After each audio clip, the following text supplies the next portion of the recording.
हाँ,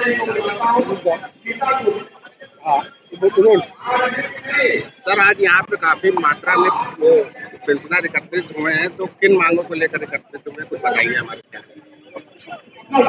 पत्रकार मित्रों नमस्कार। मैं बीएल कुशवाहा, वरिष्ठ उपाध्यक्ष उत्तर प्रदेश सेवानिवृत्त कर्मचारी एवं पेंशनर एसोसिएशन। उत्तर प्रदेश में लगभग 13 लाख पेंशनर हैं और इनकी कुछ जरूरी मूलभूत लंबित मुद्दे हैं जिस पर बारंबार रिमाइंडर और अनुस्मारक और ज्ञापन देने के बाद प्रदेश सरकार ने कोई ध्यान अब तक नहीं दिया और कोई बातचीत भी नहीं किया। देखिए, 60 साल का अपना पूरा क्रियाशील जीवन कर्मचारी के रूप में समाज, प्रदेश सरकार, प्रदेश और देश की सेवा में इन लोगों ने दिया है और आज वरिष्ठ नागरिक के रूप में सबसे ज़्यादा इनको इलाज की जरूरत पड़ती है इस उम्र में।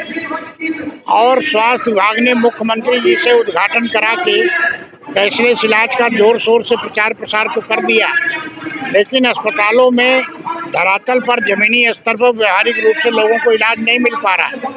कहीं बजट नहीं है, कहीं कोई अस्पताल कहता है कि हमारे यहाँ है तो 20 विभागों की स्पेशलिटी, लेकिन हमारा अनुबंध केवल 2 का है, हम 2 ही में इलाज करेंगे।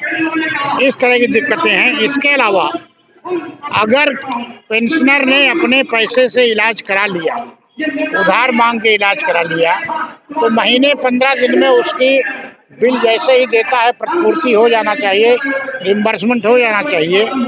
उसका अपना खर्च किया हुआ इलाज का पैसा सालों में नहीं मिल पाता, 6-6 महीना बीत जाता है। बिल विभाग में देते हैं, फिर वो चीफ मेडिकल अफसर से परीक्षण कराते हैं, वहाँ से आने के बाद आदेश जारी विभागाध्यक्ष करता है, तब वीडियो पेमेंट करता है। तो ये जब सालों लटक जाता है, लोग दौड़ते रहते हैं और उनको आर्थिक कठिनाई होती है। आगे भी इलाज कंटिन्यू रहता है, पैसा होता नहीं। इसके अलावा रिटायरमेंट के टाइम में कर्मचारी 40% पेंशन को बेच देता है ताकि मकान, शादी ब्याह, लड़कों के पढ़ाई लिखाई के लिए कुछ पैसा इकट्ठा मिल जाए।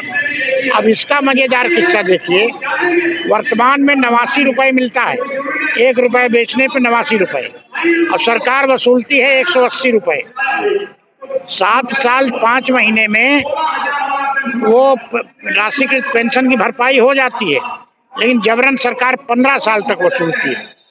हम कहते हैं भाई 10 साल में उसको आप वापस कर दो, बहाल कर दो राशि की पेंशन को जो 40% रोक रखा है आपने। इसी तरह से जब लोग सेवा में थे तो हर साल वेतन वृद्धि मिलती थी। अब 80 साल की उम्र पे तो पेंशन वृद्धि है, लेकिन 60 और 80 के बीच में कोई पेंशन वृद्धि नहीं है। तो संगठन ने मांग किया है कि भाई 65 साल पे 5%, 70 पे 5% और 75 पे 5% आप पेंशन वृद्धि दीजिए, जिससे अपनी जरूरतों को वो पूरा कर सके। तो ये 1 दिवसीय करना है, 1 दिन का है, आज ही का है। अगर आपकी मांगों को नहीं मानती है तो अब आगे हम लोग बैठेंगे, कार्यकारिणी की बैठक करके बातचीत करके विचार विमर्श करेंगे कि क्या रणनीति अपनाना चाहिए।